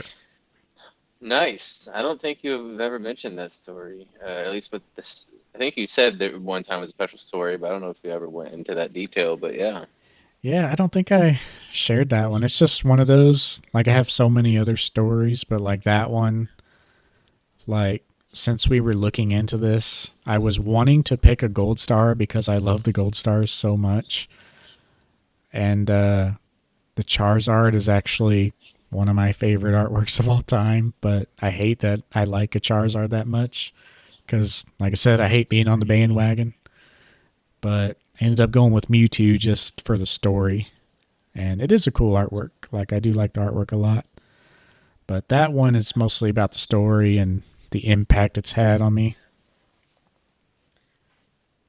Like, I honestly don't know where I'd be on that gold star journey if it wasn't for that. Because, like, yeah, I legit went it was the pretty hard. catalyst. Yeah, I went pretty hard for the gold stars because they were like the ultimate chase that like nobody really had. Yeah, being a catalyst is a pretty big deal. I actually got a few on my list because of that's the very same reason. Yep. Yep. What you got for the next one? So the next one is the Mario and Luigi XY full art promos. Nice. Yeah. So this one, obviously, Pokemon has been a part of our lives for a long time. And but what was a part of my life before even Pokemon was Mario. More specifically, Super Mario World. Exactly the same And, with me too. yeah, the SNES was the very first system I ever played on. I think it would have been like 94, 95. So my earliest memories were playing on the Super Nintendo. I mostly couldn't beat most levels, as you could imagine, right? Um, my brother actually had to always end up beating some for me, or end up just playing one player. Because every time we did two player, I've lost all my lives pretty quick. Yeah. But no, Super Mario always was a part of my life as my childhood. It's probably honestly my first big franchise I was ever introduced to that I can recall to this day. And obviously played when we got the next system, me in 64. There was Mario again, Mario 64, Mario Party, Mario Kart. I mean, just boom, boom, boom. The most Um, underrated game of all time, Mario Tennis. That was a good one. uh, yeah, I did not play Mario Tennis. But I think was it. But then there was also Paper Mario. That was just on the N64. Yeah. Um, and there was also Super Mario. What was that one? Damn, it escapes me. It was on the Game Boy. Was it Super There's Mario Land? there's Super Mario Yeah, Land, Super Mario Land. That was one of my original Game personal. Boy. Yeah, yeah, played that as well. That was one of my personal favorites growing up. But anyways, all these games that I was playing before I ever even played Pokemon, Mario was there. And so you have those factors, and to have Mario tied in to a lot of personal factors, with it being with not just my brother, but a lot of friends, a lot of memories are associated with Mario. And to have that tied in with Pokemon, that combination, like, we're Yeah. talking basically every Westerner's childhood the last 30 years in one card. Yeah. I That's mean, a that's. and great artwork too. It's Mm-hmm. kind of like my story. Like, I don't think I've ever heard your story with that card, but my experience was real similar. Like, literally almost to a T. Like, my brother's 5 years older than me, and I was playing the SNES on the Super Mario World when he even got his PlayStation 1. Like, I was still on the SNES, and Yeah. got the hand-me-downs, and then yeah, got the N64, played all the Mario games. So yeah, and yeah, he had the original Game Boy and played all those Super Mario Land, and he'd get real mad at me for playing those because the save files were like not as forgiving as some of the other games.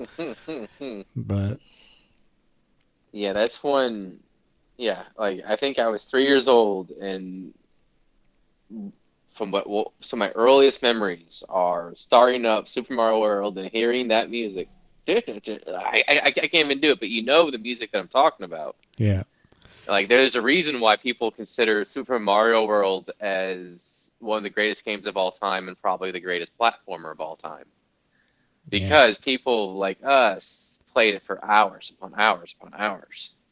I And you bought can a. still play it. It's still amazing to play those games. And they I've never played get it. old. I played it many times over the years. I actually, Yeah. like 3 months ago, bought a SNES Classic, which I don't Mm. even think I told you about, but it was mostly just for the having Super Mario because I didn't want to buy like a old SNES, and when you could buy those and have all those other games. But yeah, I love it. I mean, multiple times throughout the years, probably like three separate times, I went back and picked it up and like 100% of the game and did like speed runs on it and crap, and went through the Star World to see how fast I could get to Bowser. Yeah. Yeah, it's just such a great game. Yeah. I actually still have the OG, as you call it, the SNES. The same one that we had from way back when, the exact same one. Um, We of have it course, it, too, but yeah, it was my brother's, so it's like stayed at our hometown with him. But we yeah. still have it too somewhere. The problem is with those older ones, with the carts now are so much more expensive. Yeah, And not Super Mario World. You can find Super Mario World for like $5 or something like that because it came with every single system. yeah. But trying to find some of the other games, like say Mario RPG or well, Earthbound, some of the bigger names. And what was the other RPG that was big? It wasn't Secret Mana, but that one's also pretty expensive too. Yeah, they Uh, had Zelda, Chrono Trigger. Chrono Trigger was the other Chrono one. Trigger. All Yeah, those are hundreds of dollars. The carts are, yeah. and the classic doesn't even have those. I think it has. Does it have Secret Mana? It doesn't have Chrono Trigger. I don't think, does it? I think it has Secret of Mana. I But does can't. it I have can't remember. I Chrono have to Trigger? look. It only has like 25 games, and to have 25 games out of a console that has probably 50 titles you could throw in as being amazing titles. It's yeah, it's like trying to do that for the PS2 with 3,200 titles. You can't narrow it down to just 25. Yeah, But they are but pretty. anyways, They are pretty moddable to where you can put ROMs on there though. oh yeah, yeah. So it's It's pretty easy I to do might have that. to yeah bury myself to do that because it's the alternative is no longer really feasible with trying Yeah. to play Chrono Trigger, trying to spend $400 for that thing, and Earthbound is the same price. Yeah. So All right. Well, I guess we'll have to speed it up a little bit here, but my number 3 card is the Pikachu M Level X card from the, let me see, it's the Diamond and Pearl P promotional cards. And can't remember the official release for this, but it was around the movie commemoration packs for what was it? It was one of the Arceus movies. Arceus a Conquering Space Time, or to a Conjuring Space Time. But yeah, it's a promo card. The M on the card is stylized for Pikachu's tail, a reference to the Pikachu Project, which provided all the illustrations for the set. And Ash has been an owner of several Pokemon on TCG cards, but this was the legit like first appearance of like Ash's specific Pikachu. So it's a really cool card. It's a level X card, which was really significant to me coming back into the hobby around the time of the Level X's. This was like the king Level X promo of that generation. It's a really cool artwork. Pikachu kind of jumping out of the box, kind of drawn in a way to where it's meant to look like fast. It's got Ash in the corner. He's like pointing, like he's telling it to like use quick attack or something. But the hollow on this card is where it's at. It's almost like a Topps Techno hollow. It's got a little squares all around, and it just really pops. It's got so much going for it. Artwork, being a Pikachu, level X, just a unique Japanese promo. And yeah, just really love this card for what it is. It's just the essential level X card to have. The cheeks on the Pikachu are hollow. It's just got a really cool hollow pattern and hollow style. Yeah, I remember when I was going through the level X's, I saw this one. This one really pops out at you. It Yeah. looks almost like a crystal jewel, like you have to have it. The Japanese version, especially. Yeah, this is just one of those, you see it in person, just really pops out. I don't think it was even made on the English side, but yeah, just seeing this hollow, like I said, it's just like a techno hollow. It's just a unique hollow. It just makes you look at it and you're kind of thrown back like, oh, wow, this is really unique. But yep, that's my number 3. Yep, my number 2 I have as the Ancient Mew promo. Ooh, Yeah. interesting. Yeah, so I chose that one because this, along with the first one, hopefully it doesn't give too much away, are tied into what drew me to Pokemon, especially the cards. And this card is still one of the most unique cards that Pokemon has ever made. For sure. And it's still one of the most cosmic aesthetically pleasing. Like it's got this cosmic aesthetic. It's just like ancient Egyptian to Aztec, whatever. And you know what? Everybody could have it. It was given as a part of the first Pokemon movie. And Still like widely available today. Although yeah, I think it's crept up in price, but I think you can still find them for like 20, $30 or something like that. Here, let's see. it's one of those cards that were like so dirt cheap you can buy like blocks of hundreds of them and they would still sell for $5 no matter what. It's just one of those cards like if someone buys one for $5 they want another one.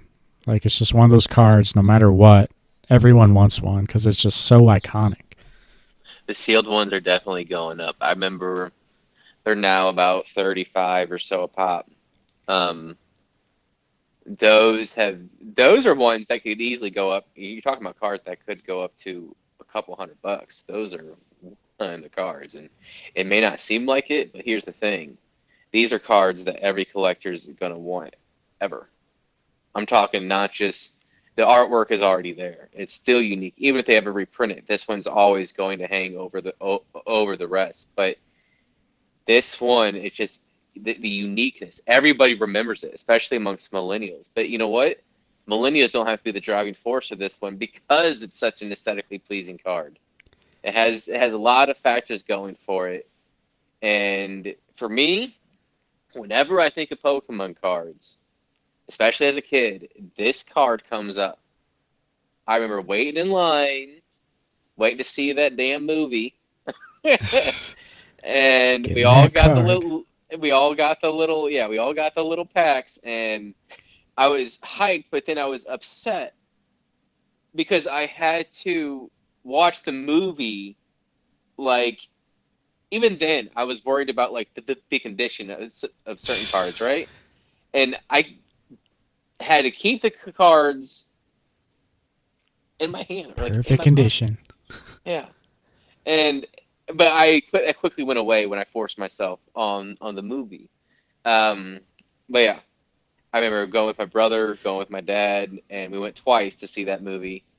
And yeah, actually one of the reasons why I wanted to go again was because I wanted more of the ancient Mew cards. Yeah, Yeah, it is. it's just one of those, like you said. I mean, you know, even the most experienced people might tell you, like, oh, it's not worth investing in that card. Like, which, yeah, there is just another shit ton of them. Hmm. But Absolutely, there is. it's just one of those cards. Like, you know, going from 40 to $50, like a 10 to 20% gain. Like for that card, for being that cheap, when you buy 100 of them and you have a 20% gain, that's a large gain for the average person. And I it's a can see lot of those. those it's a Yeah, lot of those dirt cheap cards that everyone wants that have the biggest gain. Like the Reds Pikachu promo. Like that card was so widely available. People had like stacks of them minimum. Like all the series collectors had at least 20 plus, and that card still like just blew expectations because so many people wanted it. It's such a cool card. That Ancient yeah, Me was like that, but like tenfold. yeah. It still. I mean, I don't think the fact that it's been this long. I bet they eventually will create a card that's similar to it, right? It's inevitable. They will Well, they've inevitably had a have a flat. reprint, but I mean, they had like a Japanese reprint that was like a glitter hollow, and then they had another reprint, I believe, that was I don't know. There's a couple reprints. But have they? I think there's an English and there's a Japanese and then there's an Air, like a Nintendo Air. See, but those were all the same cards, right? It was just pre-printed. Yeah. Yeah, I'm talking like different Pokemon, Oh, I not see what just you mean. not just the Mew per se. It could be. There's a lot of ancient Pokemon, especially legendaries, that could have a similar design like that, but they never have. Yeah. And the fact that they haven't done it still puts it in a very unique category, especially amongst fans of like. I mean, a lot of it are gonna be people our age, right? Like millennials, Mm-hmm. but it's not just millennials that are going to be collecting this card. I can tell. I mean, the fact that how it looks is all you need to know that the artwork is going to be desired by many. But, anyways, Yeah, that's a good one for sure. yeah, yeah. Definitely, I have that one in the submission coming back too. I think I have three of them. I have the original reprint and then Hmm. the Japanese all coming back or something like that. I might even be interested in them because I have two of them myself, and I was actually considering buying a couple raw. Even like every time I think about that card, I feel like I should buy more just to have it to look at it. But Yeah. I think I'll keep the original for sure, but the only one I don't have is the Nintendo Air, like the misspelled Nintendo hmm. original. Yeah, So that one's the most expensive, I think. But so I might end up actually buying that and keeping the whole set. If all three of the ones coming back have the same grade, like or mint 9, then yeah, I'd probably have to buy the other one. yeah. But let's see. My next card, this is number 2 for me, is the In Trainer card.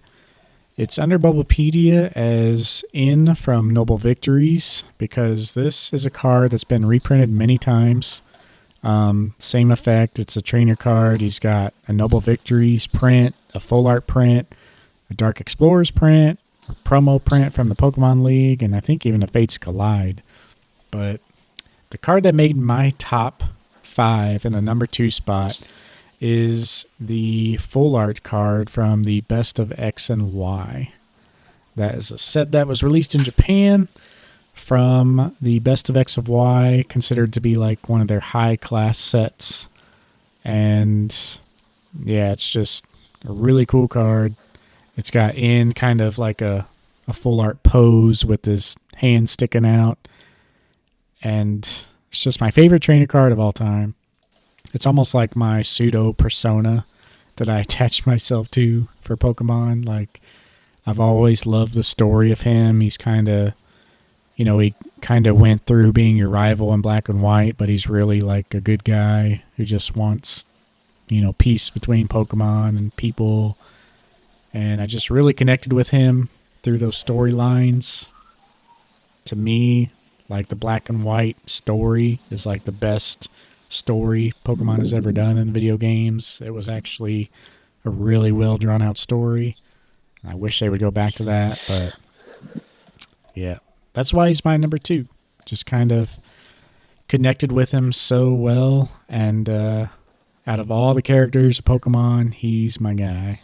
He's like my avatar on E4. He's my avatar on Telegram. He's my dude. Yeah, he's definitely your favorite trainer. I remember you talking about him a few times, and you even have a new card that came out with him, the full art. Did you ever get that one? The character rare? Or No, was it the secret rare? it's Or a was it alt I think art? it's a character rare with Zekrom.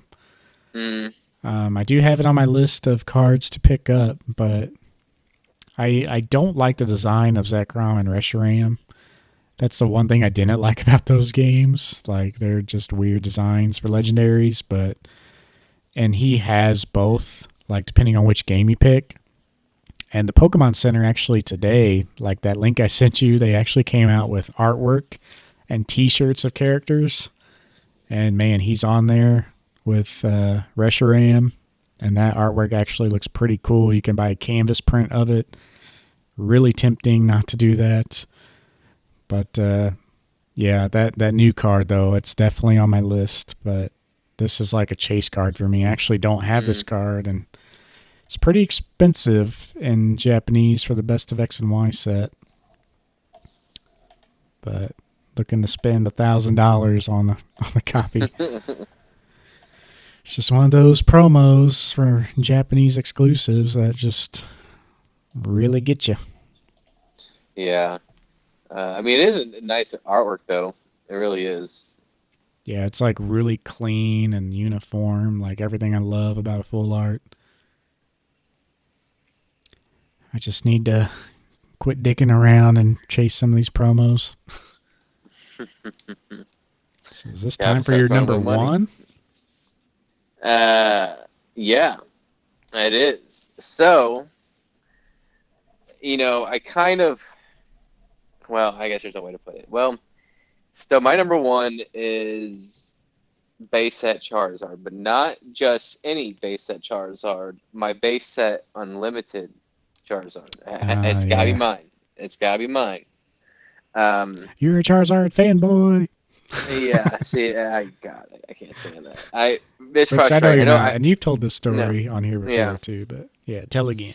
And yeah, I'm not the biggest fan of how they're beaten to death this Charizard thing with Pokemon. Like, oh, just put Charizard in anything and it'll sell, and it does. I mean, it does. It always does.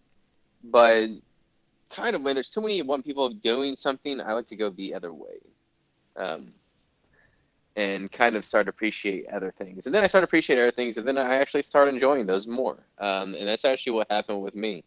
So Charizard will always have a special place with me. But it's kind of that was something that stuck with my childhood, I guess you could say. Yeah. In fact, I consider honestly Venusaur to be my personal favorite of the three Kanto starters nowadays. Um, but that particular Charizard was, I know people don't believe it, but I swear to God, we bought 3 packs. My dad bought us 3 packs, both my brother and I. We went to Toys R Us. I had to get one of each art, right? You got to have one of each artwork. Which 3 packs And back in the day, that's a big deal. yeah, I did the math. It's like equivalent to almost $30 nowadays. You'd only Those get three one packs. pack if you were lucky most Yeah. days. Yeah, so yeah, they were like $5 back then, and like if you at $5 now is like $12. But yeah, they were able to get me three and my brother three, and sure enough, one of the first 3 packs I opened, I no longer remember if it was the first pack or third pack or whatever. So just the first 3 packs, I opened a Charizard, and I remember because I basically couldn't control myself. I had to open in the car. and I opened it, and I absolutely screamed bloody murmur. I'm sure it was high pitched, and I had to show my brother. I pulled the Charizard, and you can tell he was jealous. What did he get? I don't even remember what he pulled. That's not a part of one of my core memories. I would say pulling that Charizard is like a core memory, Yeah. something that you just I will remember that for the rest of my life, and it will always be a part of my childhood. And And you I just still remember how have that happy I card. was. Yes, I do. I still have that card, and it is a PSA 5. Or no, it was a PSA 6, I think. Yeah, I don't even remember, honestly. It was either PSA 5 or PSA 6. It doesn't really matter, but I wanted it in case, so I didn't want it to accrue any more damage. Yeah. Um, I was worried that it was already starting to show too much signs of wear, and long term, I wanted it encased in plastic long term to not have any more damage, not have any moisture or anything like that. And all of my OG Hollow collection is in the same way because I did not want them damaged, and I have them separated from everything else, and they have them distinct, but they had to be protected because these were cards that I was never getting rid of ever. Yeah. That's a awesome story. And yeah, I wish I would have a card like that from back in the day. But I know the first card I pulled that was notable was a Hollow Ninetales.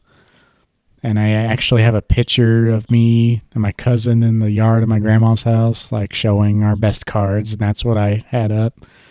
But long, long gone, like before I got back into the hobby. But yeah, if I had a card like that, it's kind of like my Mewtwo. Like that Mewtwo is my card like that now. So Yeah, I was actually thinking that like that's basically your Charizard, and then for me, this Charizard, that's what sealed the deal. I think. Like I yeah, say this, and I don't remember when I got these Charizard, but I think the the Pokemon movie came out in like the summer of '99, I think. So it might have been earlier than that. I would think it would be like more in the spring probably. So that card, I would say, sealed my Pokemon fandom for life. yeah. Just we're so Yeah, ecstatic over it for it to be yeah, the Charizard. yeah. I mean, because Charizard was the guy back when we were younger, and I always hated how they always teased us. They always teased us about, oh, Charizard's gonna go ham, and then Ash does what he did best back then, and that was screw it up. Yeah. No, you're too strong for me. You gotta move on. God, I hated that. And then Charizard just went off scene, and I just really wanted to know what's Charizard doing, and Yeah, they it wouldn't even was give us that. a weird time. Yeah. But yeah, that's a good one for sure with the memory there. Hmm.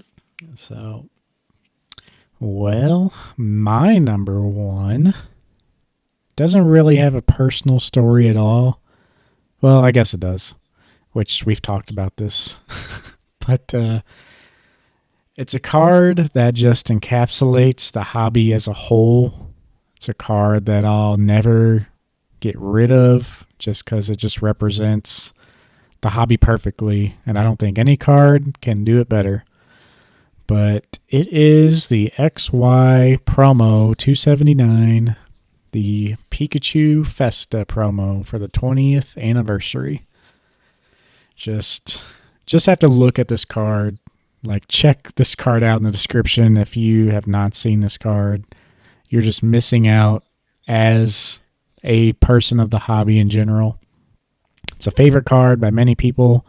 It's got Pikachu jumping for joy, got a 20th anniversary medallion in the back. It's got Bulbasaur, Charmander, and Squirtle looking happy all around. It's got confetti all over the place. It's got 20th anniversary stamp on it. It's a full art Japanese promo that's exclusive to Japan. Like, what else do you need? It's a very expensive card, It was only given out in 2016 during the 20th anniversary festa, which was held in Japan. I think it was in Nagata. Yeah, it looks like October 10th, 2016. And then there was a Trade and Industry Center event that was in October.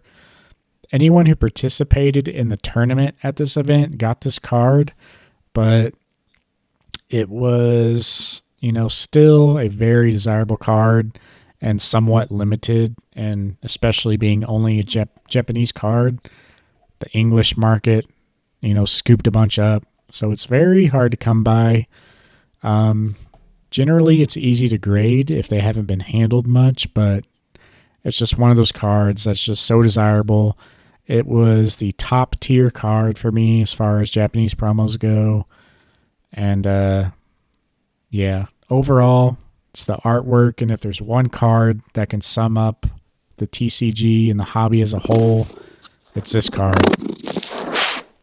So that's why I got it sitting at number 1.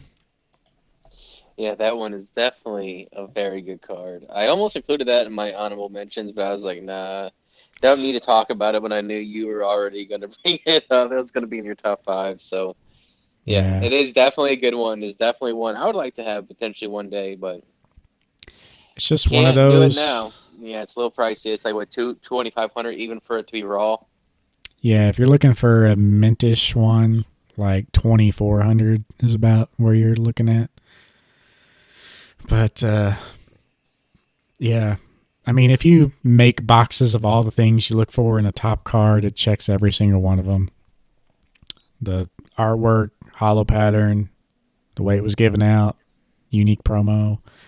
The hollow pattern is like a mix of the glittery and starry pattern that all those full art cards have from that time period. And it just pops so well. But yeah, nothing's ever going to top that card, I think, as far as just capturing the essence of Pokemon. But Well, their promos, that era of promos. I think we talked about this before, and we're going to do it at some point. We both have talked about it. We both know we are, and we want to go. We want to kind of do an episode over promos and maybe era of promos. And in this particular one with the XY, we're talking the same time frame that this Battle Festa promo was released. So is the Team Rocket. yeah, it was like right there all together. And so were the Mario cards. And so is the Charizard EX with Venusaur. Yeah, it's just home run. Like, And it was the yeah, 20th anniversary, and yeah. Pokemon Go was coming out. Like, they were just hitting all the nails on the head. But Yeah, that one, there's never going to be a better era of promos than that era right there. There's no way. They've done better. The Sun and Moon was still pretty good. It was really good actually. Sword and Shield, I think it's ending strong with the end of era promo and the special delivery Charizard and who knows what else. And I'm going to give them the pass on the Sword and Shield era because of the pandemic, yeah, and the unprecedented hype. So I'm going to give them a pass on this era. But the next era, I want to start seeing more of the pretend Pikachu promos and like the Mario and Luigi crossover. I want to see a Goku Pikachu, Nathan. yeah, that might be a little much, but you never Or know. Naruto, or Bleach, Ichigo, whichever. Like, they're all, for me, all of those are like the big three for me. Yeah, But yeah, yeah, there's a lot of good cards, pretty especially nuts that time promo. period for sure. hmm Well, with that, I mean, I think our last podcast was our longest, but we might be pushing it with this one. I didn't think, I thought we were under 2 hours, weren't we? Maybe not. We're right about 2 hours now, I think. Pretty much good there, though. Let's move on to the questions. So we'll see how quick we can get this done. We might only have one question. We'll see what yours is. I'll do a quick take. Okay, so what I was going to say is with this special Halloween holiday promo set, what are other events/promo sets you'd like to see? So I'm gonna say my question real quick. Mine was with the Halloween set. What cards would you throw into that set? Like which cards are deserving of that set? So to All answer right, so yours, we're just going to throw two questions in at once because they are close enough. yeah. So let's do it. So yeah, I'd like to see them do more promos. I don't like where they just throw on a stamp. Like I'd like to see more Festa Pikachu's like full art cards that are totally designed for a specific event. So that's kind of where I'm leaning on that. Um, which yeah, maybe we can go into more depth if we talk about like what events we'd like to see and all that. But just something aside from the stamp. Like the stamp's cool, but I don't know. It's not unique enough, I feel like. The McDonald's promos were cool, even though they were kind of reprints too, but they gave it a new hollow pattern and stuff like that. So even that is okay, but if they really want to throw it out of the park, make like a 8 card, it could be only 8 cards, just like or even 6 cards. Make it like a full art set, make it super available, but I think they want to leave like more of the full art feel to be more of like a rare card. So it would be weird if you just had full art cards flood the market.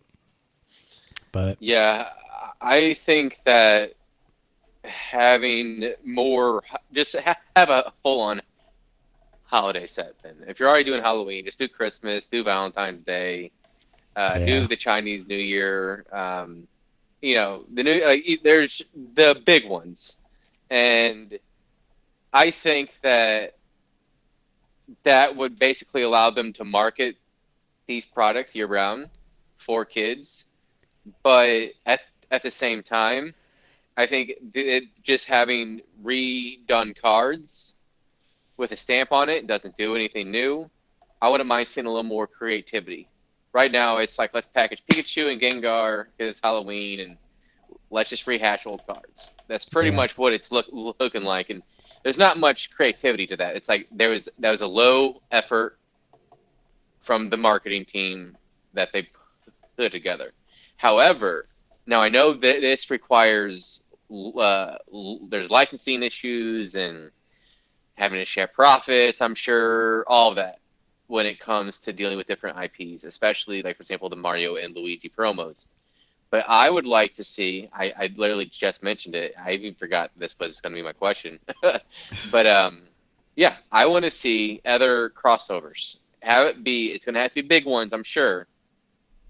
But having them be able to do something, anything, it'll have to be something Japanese probably.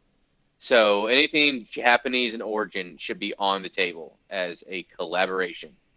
That yeah, includes Goku, Naruto, Deku, uh, Demon Slayer. Well, Demon Slayer has their own card, so that'd probably be a little off the table. But those yeah. sort of crossovers like that, That's the I would only love. thing. Like, yeah, like other TCGs, like DBZ has their card game, so like you'd Mhm. probably run into competition with that. So But I hear their DBZ thing is starting to kind of fail, so who knows? yeah, But yeah. If there was a one card I could throw in this Halloween set, it'd be that Moonbreon that was in my honorable mentions. Like, it's just got a nice Halloween vibe. They're they've already kind reprinted. I would say, well, they're picking like newer artworks like in the last 4 years. I feel like, yeah. but yeah, it'd be nice to have that Neo Umbreon in there. But yeah, I guess that could be all the questions though. Since we'll go pretty quick, we can just jump right into the game. All right, let's do it. All right, I guess you can go ahead. We'll get her done. Okay, so in this one, it's bunches of delicious fruit grow around its neck. In warm areas, many ranches raise these Pokemon. It's not a Executor, is it?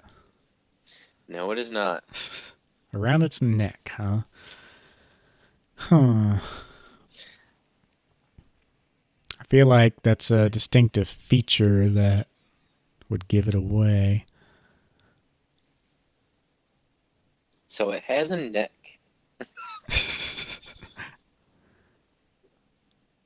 Stuff grows around the neck. It's not Tropius, is it? Ooh, Is there you it? go. It is. Oh, nice. It's Tropius from Evolving Skies, number six out of 203. Nice. Surprised I got that one, but it Yeah, literally has bananas like on its neck. I was trying to find one that wasn't obvious, but we'll have to start changing it up, I think, in the future. Yeah. Because it Well, that seems one like was kind of out of, it's a newer Pokemon, but it's still first three gens. yeah. Well, yeah, I guess So, so. I yeah. forget. I always think it's a newer Pokemon for some reason. Yeah. Yeah. Tropius, I always remember because it's a regional and it was using PvP, Pokemon Go, and all that. So, Yeah. Yeah, I probably wouldn't really know that Pokemon outside of Pokemon Go too much, which I play the games, seriously. but. All right, well, mine is it's small but rough and tough. It won't hesitate to take a bite out of anything that moves. Growlithe. No.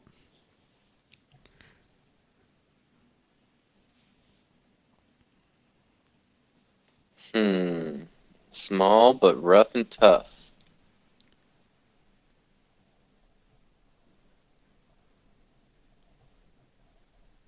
Is it Munchlax? No. Think of more like chompers. Small but rough and tough. Won't hesitate to take a bite out of anything that moves. Oh man, I think I'm getting too tired. Let's see. It is a Gen 2 Pokemon. Known as the Big Jaw Pokemon, apparently. Is it Gramble? No. And it's not Snubble? No. Big jaw Pokemon. What am I missing here? It makes sense, Uh, but it's kind of, I don't know, a little deceiving.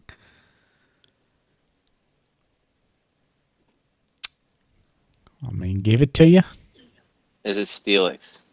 No. Yeah. What is it? It's the Totodile. Oh. So it kind of throws you off. You think it's like a bigger Pokemon, Big Jaw, but it's got the crocodile and the chomper's nature for sure. All right. Well, maybe better luck next time. Yeah. But I guess we should wrap it up, y'all. That was a good episode. Let us know what you think. Let us know if that's a Gengar or a Hoot Hoot behind Psyduck and the screen promos. Well, it's definitely not a Gengar. Okay. I don't know. I think you're smoking something. You're too tired. All right, guys. Thanks for listening, and we'll see you in the next one. For sure. See you all later.